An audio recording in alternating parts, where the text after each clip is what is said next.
നമ്മളൊരു കാര്യം ചെയ്യുമ്പം അഭിപ്രായം പറയാൻ എല്ലാവർക്കും ഭയങ്കര മടിയാണ്. പ്രത്യേകിച്ച് എൻ്റെ വീഡിയോസ് കാണുമ്പം ഇവിടെയുള്ള ആരും അങ്ങനെ പറയാറില്ല കേട്ടോ. കൊള്ളാം, അല്ലെങ്കിൽ നന്നായിട്ടുണ്ട്, അല്ലെങ്കിൽ നന്നാക്കാമായിരുന്നു, ഇങ്ങനെയുള്ള വാക്കുകളൊന്നും ഞാൻ കേട്ടിട്ടില്ല. പിന്നെ എൻ്റെ വാട്സപ്പിലുള്ള കുറച്ച് നല്ല സുഹൃത്തുക്കളുണ്ട്. അവരെല്ലാവരും പറയാറുണ്ട്, ചേച്ചി കൊള്ളാം, അല്ലെങ്കിൽ ഇങ്ങനെ ചെയ്ത് നോക്ക്, അല്ലെങ്കിൽ അങ്ങനെ ചെയ്ത് നോക്ക്. അതൊക്കെ കേൾക്കുമ്പോൾ ഒത്തിരി സന്തോഷം തോന്നാറുണ്ട്.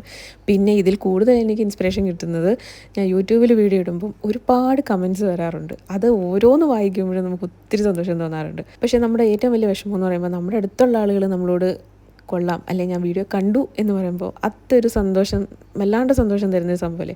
പക്ഷേ അധികം വരും പറയാറില്ല കേട്ടോ. പക്ഷേ മിനിയാൻറ്റി പറഞ്ഞു കഴിഞ്ഞ ദിവസം, അമ്മയെ കണ്ടപ്പോൾ പറഞ്ഞിട്ടുണ്ടായിരുന്നു, മോളുടെ വീഡിയോ കാണാറുണ്ട്, നന്നായിട്ടുണ്ട് എന്നൊക്കെ പറഞ്ഞു. അത് അമ്മയ്ക്ക് കേട്ടപ്പം ഭയങ്കര സന്തോഷം തോന്നി. അമ്മ അന്നേരം ഓടി വന്നിട്ട് എന്നോട് പറഞ്ഞു, മിനി ഇതുപോലെ എന്നോട് ഇങ്ങനെ പറഞ്ഞു എന്നൊക്കെ. അപ്പോൾ ഈ ഒരു കേക്ക് മിനി ആൻറ്റിക്ക് വേണ്ടി ചെയ്ത കേക്കായിരുന്നു കേട്ടോ. ആനിവേഴ്സറിക്ക് വേണ്ട കേക്കായിരുന്നു. പക്ഷേ ആൻറ്റി അറിയാതെ മോള് സർപ്രൈസായിട്ട് തന്നൊരു ഓർഡറായിരുന്നു. അപ്പോൾ കേക്കിന് എനിക്ക് ഓർഡർ തന്നത് അഭിരാമിയായിരുന്നു കേട്ടോ.